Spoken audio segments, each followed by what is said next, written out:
Good morning and welcome to the show. I'm Simi Sara. Election Day is November the 15th. And one of the most interesting races to watch is in Surrey, where there will be a new mayor after almost 10 years. So this morning in our studio, we have the three kind of best-known candidates vying for that position. I recognize that there are other candidates, but our time here is not unlimited, like at a regular debate in the community. So we've invited those who have consistently polled in the top three. Now, for the last couple of days, we have gathered your questions on our listener line. We definitely want to hear from the candidates, their answers to that. We've drawn their names, so they will be speaking in the order of which that happened. So it will be, just to let you know at the beginning, first Doug McCallum, then Barinder Rasode, and then Linda Hepner. Thanks to all three of you for being here today. Thank you for having us. Thank you, Simi. We're going to start with your 1 minute opening statement, and then I'll get to a few questions. But first, we'll start with you, Mr. McCallum. You're up. Good morning to everybody. Thank you. My name's Doug McCallum, and I'm proud to be running for mayor of the city of Surrey, along with the Safe Surrey Coalition. We have put a number of action items forward to address the concerns of Surrey's citizens. First, the number one issue is public safety. We will be bringing in 142 police officers and putting them right on our streets. We're going to double the bylaw officers from 24 to 48 to deal with the drug recovery houses that have crept into all of our neighborhoods. On transportation, we're going to bring new buses in, especially community buses, and we're going to work with both the provincial and federal government on funding for the light rail.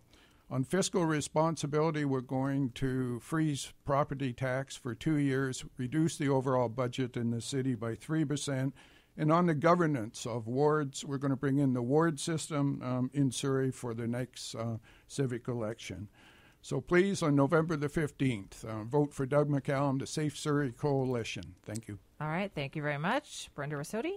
Hi, I'm Barinder Rasode with One Surrey, and I'm running for mayor because I want to fix Surrey's crime problems.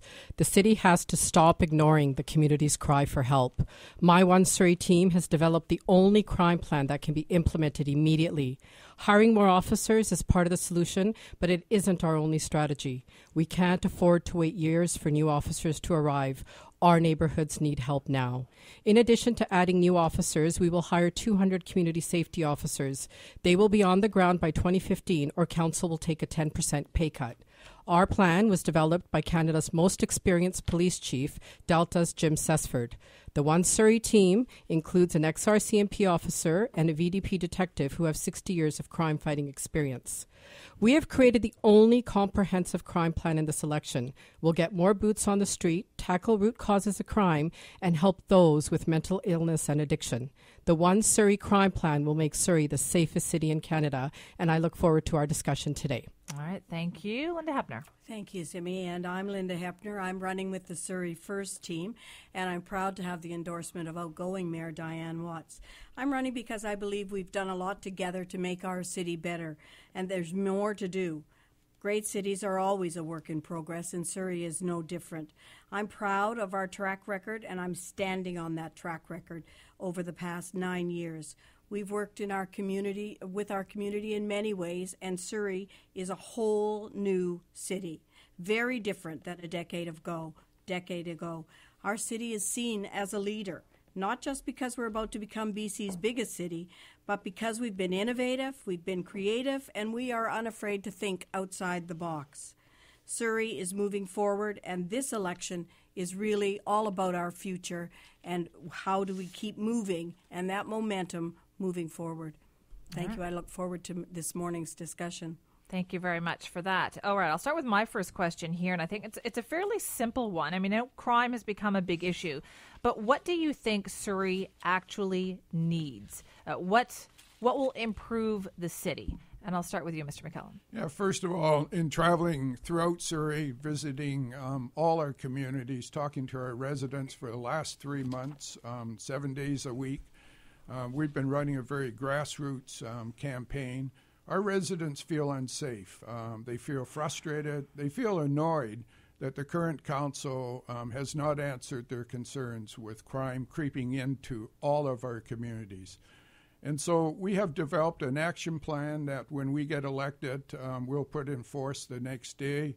And that consists of changing the police committee to integrated council, which includes all our city managers, all of council, and the RCMP, and a member of the public.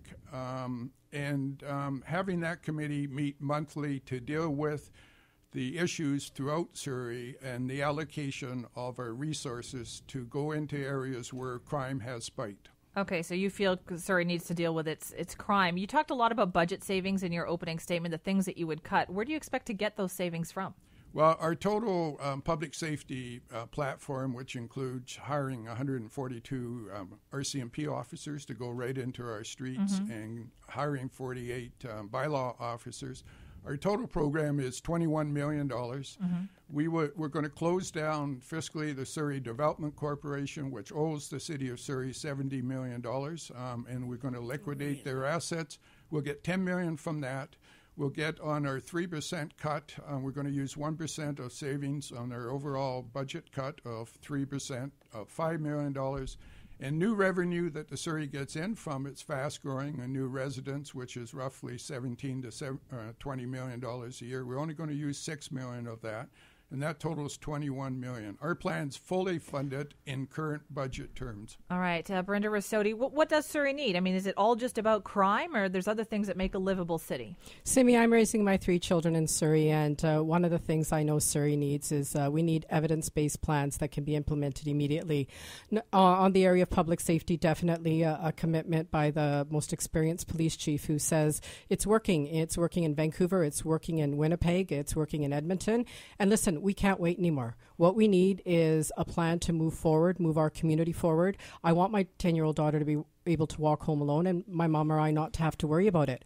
What I want to is to maintain the integrity of our neighborhoods. As we welcome growth, we need to be sure that that growth is welcomed by both infrastructure and the community. All of our town centers need attention. We also need to be making sure that, like, at the time is past talking about getting more buses and transportation. There's some critical pieces that are going to affect the economic development of our community, and that is public safety, transportation, and the integrity and health of our neighborhoods. So we need action. We don't need words. It's archaic to wait any longer. What do you think people are telling you, though? Like, yes, sure, okay, crime, but what are they telling you? I hear from Surrey residents that they don't feel enough that their community is there and out there, that they don't have much of a livable space. Do you hear that? Oh, absolutely. I hear that all the time. I've been an advocate for all town centres, and actually that's one of the things that has compelled me to stand as an independent. I think that what our residents have been saying for a long time has fallen on deaf ears. But you're on council right now. I know, and I fought really hard, and that's why I left. The other thing is you can't hide behind the coattails of a really good mayor. The mayor is not going to be the one who's going to be accountable to citizens after November 15th. What we need to be doing is to have somebody who's going to be an advocate on issues of mental illness and substance abuse, somebody who, when they get to the table, people are going to listen. We can't use a previous elected person's name to move our city forward. Oh, that's definitely directed at you, Linda Hepner. What would you like to say? There's a lot I want to say, Simi, and I'm going to start, first of all, by acknowledging that there isn't any one of us running that doesn't recognize that public safety is an important issue in this city. But let's get past that political rhetoric and the grandstanding, and let's actually look at a record. Councillor Rasode was the chair of public safety for 3.5 years, and as much as a year ago was singing the praises of being part of Surrey First and of being part of this council. Only then, at the beginning of the year, when we had a tragic death, did she come out and decide politically opportunistically that this was the time to make a stand. And frankly, not once in a public meeting, not once in a closed meeting did she ever raise the issue of public safety, policing, or in a budget meeting of doing anything different within the budget. Now I need to go to what does Surrey need? Mr. McCallum first, because I want to say that Mr. McCallum's record as Surrey being the auto theft capital of North America in the English-speaking world, topping the national crime rate in the top 15 cities of this country, having 4 OICs in this, which is an officer in command of public safety, this is not a man that can manage public safety in our city. What do we need? Yeah. We need someone who has a track record of being actively involved and able to create action. We have the crime rate in Surrey has dropped 50%. Let's talk where we started. Where we started was the lowest per capita spending in public safety in the entire nation. We have gone from 496 officers to our commitment up to 820, well past the 1 to 700 ratio. We're going there, but we had to start at a very weak spot. We have dropped the crime rate in our city by 50%, by every statistic and by anybody who measures statistics appropriately. Not pull out of your air fear-mongering That message statistic. isn't clearly getting through to people, though, isn't it? That is correct. That message is because we are escalating the rhetoric and the narrative needs to change. The reality is that is the truth, and people need to look for what is misleading and what is the truth. All right, we're going to talk more questions from you, from our listener line. We've got lots of them. We'll go through those when we come back. November 15th is voting day. Today we're focusing on the election in Surrey. We have the top 3 candidates for mayor with us, Doug McCallum, Barinder Rasode, and Linda Hepner. Now, for the last couple of days, we have been soliciting questions from you on our listener line, things that you would like to personally ask the candidates. Thank you to all of the people who responded. We've selected some of those, and the key here is we weren't picking and choosing based on your content. It was it concise? Is it relevant? And can we put that question forward? Our first one that we have up is from Jude Hanna, a Surrey resident and blogger on Safe Communities, and this question is directed to Barinder Rasode. Hi, my name is Jude. I live in Panorama Northwoods in Surrey. Unprecedented. That's the word I keep using to describe the rapid decline of my pretty, once peaceful and safe neighborhood in Panorama Northwoods on the edge of Sullivan Heights. Open drug dealing, addicts, and crime is now commonplace. In the past few years, the change has been so dramatic that longtime neighbors have packed up and left a community they love, save for one thing, crime. Clearly, the status quo isn't working, and being told time and time again it's not that bad, or it's just the perception of crime, is an insult to all of us who have been victims. When drug dealers start throwing rocks through living room windows on a quiet cul-de-sac because a homeowner has simply asked them to move their car, something is very wrong. It will take time to get more RCMP officers on the streets, but we need help now. So my question is this: how will the community safety officers that Councillor Rasode recommends get my neighborhood back to being a safe place to raise a family? Will they be a visible presence in my neighborhood? All right. Thank you to Jude Hanna, who phoned in on our listener line with that question. That is for Barinder Rasode. Go ahead. Thank you. The community safety officer model will have 20 community safety officers in each town centre on bike and foot patrol. They will also have school liaison and two in each high school. And they will have a business watch program. Both residents and businesses have been dealing with a lot of horrid problems in the town centre of Newton. And I've said for a long time now that the Newton Town Centre strategy is not working. The Newton Town Centre plan needs to be moved up. And the other fundamental thing here is we don't need a expensive officer with a gun coming to the smaller calls. If you're having issues in your community, whether it's graffiti or your car's been broken into, Vancouver and other communities in Canada are having great success with the more cost-efficient community safety officers that are highly trained professional, not the commissioners or security guards that this council approved for 37 weeks just prior to passing the election date. Definitely highly trained officers who will commit in community engagement, because the other thing I'm hearing is that neighborhoods want to be a part of the solution, and we have to give them an opportunity to do that. But are police officers part of that solution, or is it by law enforcement? I mean, that's what I wonder, because many of these questions involve by law enforcement, whether it's people parking illegally, big trucks on the street, illegal suites. That's actually our next question, which I'm going to get all three of you to address. This is from Rudy, a longtime Surrey resident.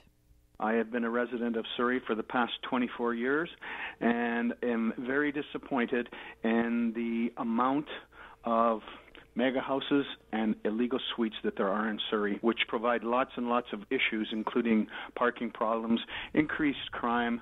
I certainly do not want to live next door to a house that has 3 or 4 rental suites. So I would like to know what the prospective mayors are going to do about it. Yeah, I would like to know as well, because he raises some excellent points on that. Mr. McCallum, earlier you mentioned that there are 24 bylaw officers. Is that correct? I'll ask all three of you. Is that how many bylaw officers there are for the entire city of Surrey? Yes. Is that right? Yes? We can all agree on that? I think so, yeah. Does that seem at all sufficient to you? And Linda, I'll start with you on that one. We have now bylaw officers 7 days a week. And certainly in a growing city, there's lots of considerations for where efforts need to be placed, and bylaw is certainly one of them. We've increased that this year, and we certainly intend on looking at those as going forward. But I think the question is really around rental properties and the fact that there are houses in Surrey that have more than one rental suite. And that is an issue. Making sure that our rental stock is sufficient for a growing community, I think is really important. And what we have to really look at is how are we going to transition into a single rental unit, which is allowed in all residential areas in Surrey. How are we going to transition those folk who are already in a house into a rental stock or into an affordable housing option? And that requires planning. We cannot solve some of these problems by simply going in with a bylaw officer and saying, get out and get out on the street. We have to have options for families, and that means transitional planning. So what we are looking at is, can we move these folk into rental accommodation for the very first time in almost a quarter century? Surrey has got one project coming forward that's providing rental stock. We have to have other options for affordable housing and where people can go. All right, Barinder Rasode, your call. I personally believe you need more bylaw enforcement officers. That's a big problem. We need a strengthened, expanded bylaw department that enforces bylaws consistently without political interference, depending on who the call has been made against. I think what's really important, whether it's parking issues in Clayton, other issues around signage for businesses and the unsightliness of some neighborhoods, I think that not only expansion, but also maintaining the integrity of the role of the bylaw officers as actually being a legal department of the city, that where then calls made to bylaws to deter enforcement is something that fundamentally has to stop. And I support an increase in our bylaws department. It's a part of the One Surrey plan, and I support strong enforcement of our current bylaws, but I also speak to the strengthening of our bylaws. For example, I brought the motion forward around the clustering of check cashing places by strengthening the bylaw around massage parlors was a part of shutting down 21 massage parlors in the city of Surrey. So there's two-tiered. It's enforcement, strengthening the department, but also strengthening our bylaws so they actually serve our residents. Okay, I'm also going to open up the phone lines here before Doug McCallum gives us his response, because in the next segment we will be taking your calls, 604-280-9898. Mr. McCallum. The caller is exactly right. We hear that when we've been out door knocking in the community for the last 3 months. The caller's comment was that it's a public safety issue with these big houses, multiple suites. It's not only just parking. We've heard from people that they feel unsafe because there's so many people coming and going in the middle of the night and disturbing them, and they're concerned in their safety. That's why we put a platform in to increase the bylaw officers from 24 to 48. Their role will be to deal with the drug recovery houses that are in our communities, creeping in, that this particular council and my two opponents have ignored for 6 years. They've in all of our communities, and we need to shut those ones down. But they also will deal with the houses that have multiple suites that are causing a lot of our communities to feel unsafe, especially at night when people are coming and going, and also to address the parking problems in many of these areas in Surrey. All right, we're still going to talk more about this, but we have to take a break. Stay tuned. All right, let's get right back into it. I know we have a lot more topics to cover in our Surrey mayoral debate. Doug McCallum, Barinder Rasode, Linda Hepner with us. I want to get back to our listener line question. We had one more, and we do have people on the line as well, 604-280-9898. But our listener line question, this one comes from Anita Huberman, CEO of the Surrey Board of Trade. Go ahead.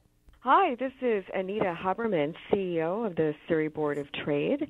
And I'd like to ask a question to the potential Surrey mayoral candidates.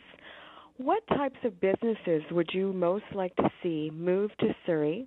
And how would you go about encouraging companies, small and large, to stay and relocate to the city? All right, we'll start with Doug McCallum. I think it's an excellent question. The growth of Surrey, with many people moving in, we need to provide jobs and we need to encourage businesses to come to Surrey. When I was mayor, I worked very, very hard in encouraging companies to come to Surrey. In fact, Fortis moved from Vancouver to Surrey, their head office, bringing 250 employees. And interesting enough, the reason how we got them to come to Surrey is because most of them live in Surrey, and so they cut their commute probably by half when they lived in Surrey. I would, and I worked very, very hard in going after high-tech industry in Campbell Heights. I think there's a potential there to get a computer chip plant that employs over 2,000 employees and then has a lot of satellite companies that supply them. These computer chip plants are sought after all over the world. We were very close to landing a few because Campbell Heights is rated in the top 3 areas in the world to put a computer chip plant because the ground's stable, has lots of water supply, which they need, and a lot of hydropower. And so it's rated very high up. And I think that we need to really encourage high-tech industry, especially for Campbell Heights. I also recognize that a third of Surrey's base is agricultural, and we need to encourage our agricultural industry. I think we need to promote it more and encourage them to continue to grow products that many in our city and throughout BC and throughout the world need. All right. Thank you very much. Barinder Rasode. I think the one fundamental challenge for young families is the commute. So creating jobs in Surrey, south of the Fraser, where 70% of the growth is going to be, in the largest industrial land base in the region. I think fundamentally manufacturing plants that create jobs, encouraging our agricultural industry in terms of new technologies and food processing. We have a very comprehensive ag plan around the development of those lands. But definitely, nothing speaks to business coming to our community than other businesses. Quarterly meetings with businesses so that we're not only sharing the experience, developing the economic development office of the city so that we have people selling Surrey around the world and in nationally, not junkets of politicians to lush places like Puerto Rico, but definitely having staff go and make sure that they're attracting business. But again, Simi, the one fundamental thing I'm hearing, whether it's businesses in Port Kells or Campbell Heights, until we make our community safe, nothing else matters to them. It's costing them too much in terms of insurance costs for lost property, and also a lot in terms of what they're paying for extra security. So I think as we develop a very comprehensive economic development strategy, we need to make sure that the fundamentals of what businesses are telling us is taken care of, and that's public safety. Okay. Linda Hepner. Thank you. I think we have a really comprehensive economic development strategy, and I worked very hard in developing that at a time of global downturn, and we've been very successful at that. I'm sorry Councillor Rasode doesn't remember it, and Mr. McCallum in his chip manufacturing plant and going to Korea, that did not create any jobs in Surrey. And we have actually created jobs through our Innovation Boulevard and our health technology sector. We've been very successful in that. We intend on expanding that into other arenas, and that is ag and food security, where we've recently signed an MOU with the British Columbia Ag Center of Excellence, as well as various learning institutions. And we will expand our Innovation Boulevard into the clean technology. We just helped Endurance Wind open their new plant in Campbell Heights, and we've signed an agreement for an accelerator model in clean technology, as well as advanced manufacturing and the KPU campus in Cloverdale and doing some work there. So we've got a solid record on job creation. Over 2,000 businesses every single year open in Surrey. We are the lowest taxed in the entire region. We have the most efficient government, and that matters to business. So the climate that we've created already exists. And while we can hear political rhetoric around what's going to do differently, we are being successful in the business model that we have, and I'm going to build on that success. And I don't need Mayor Diane Watts, for whom I have the greatest respect, and I'm thrilled to be endorsed by her. I do not need her at my side as we grow Surrey into the future. Right. So I'm offended by that remark. I'm just speaking on behalf, I think, of people who are listening. I'd love for us to be able to get through one question without any slings and arrows being thrown at each other, and I think I speak to all three of you for that one. Let's go to one this is one we had a lot of questions on, so this one kind of speaks for many people who asked this question. This one comes from Layla Yule, who's a Surrey blogger and columnist as well, and she says she wants to talk about homelessness, and she wants to ask each of the candidates, where are these people on the street around 135A supposed to go, and what are you going to do to resolve the situation if elected? This has become a well-known area dealing with many homeless people and shelters that have been kind of put up there temporarily. What's going to be done about this? It's becoming more and more known in the community. I'll start with you, Mr. McCallum. Good question. I, in the last 6 years as a governor of the Law Foundation of BC, have worked in the downtown east side. The Law Foundation provides money for advocates in different parts throughout BC. The largest homeless shelter was my responsibility in downtown Vancouver east side, First United. I've worked with them for the last 4 years, and I've got a really good understanding of homeless shelters, how they should operate. It has turned into a real success down there. As far as Surrey is concerned, one of the things I have learned is that it is needed, a homeless shelter on 135A Street, but it should not be put where the current council wants to put it, which is in the hospital district over by the hospital. The homeless, you cannot move out of the area to another area, and that's been proven many times in different parts of the world. So I would encourage to build a new homeless shelter right on 135A Street. Most of that particular block is empty lots currently, so it would be a place that we could build and that the homeless could use. I have one other thing is when you build homeless shelters, I have learned over the last 6 years working with the homeless that you have to provide lots of activity during the daytime and at night. First United has coffee parties, music lessons, dentists, all sorts of things, and that's the key to getting the homeless back on their feet, is to provide shelter but also provide usage within the shelter that they can be active with. Okay, I just don't mean to wrap you up too much here very quickly, but we have other questions too. So, Barinder Rasode. The One Surrey plan speaks very strongly to supporting those with mental illness and addictions issues, so that we have a preventative approach to the issue of homelessness in Surrey. So as we're working with those communities and making sure things like the recovery homes have clinically certified staff 24 hours a day, and making sure there are facilities to support them into making the long-term progress changes for community. But a purpose-built shelter, definitely a center of caring where we're housing social service agencies that that have huge positive impact, whether it's the shelter, the Christmas Bureau, or the food bank. There are many opportunities for us to add to people's lives, and people want to make a contribution. But the city's had a real challenge in terms of not providing a proper facility. And that's where I think city resources should be going in, is into building a center of caring where they're housed in not only a respectful way for them, but a very respectful way for businesses. Businesses along 135A have struggled with the challenges that come with watching the situation. The other thing I've advocated for many times is public washrooms. Washrooms in areas, other communities have washing washrooms. What the senior center in Wally went through recently is not what our veterans deserve. They deserve more respect than that. And I think it is a comprehensive solution, and our plan definitely has a 10-point solution to solving problems, not just saying that the way things have been going is going to work, because it's not working. Linda Hepner. Thank you.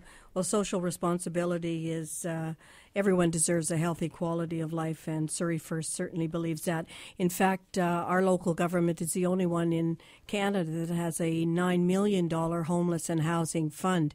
And over the past several years, we've granted over $2.8 million into various agencies that assist and partner with us in helping the homeless people and those struggling with mental health issues and addictions. Our homeless count has stayed steady at about 403 over the last 6 years, despite our growth. And our strategy is to complete a planned 450 supportive housing project by 2017, plus build that purpose-built replacement shelter within a hospital precinct and protect existing rental stock. We also intend on creating tax incentives for new rental projects that will help, and work with our Surrey City Development Corporation to create a co-op housing and a land trust for affordable homes. So I think we've actually been the only city that has developed a poverty reduction strategy as well. So we're headed in the right direction. We have work to do, and I think we have the plan to get that work done. All right. Well, I know we have questions on the line. We're going to get to them right after this. All right. I want to get to calls here. I've asked the candidates to let's keep our answers as concise as possible so we can get to a few of those calls. Let's go to Karen. Hi, Karen.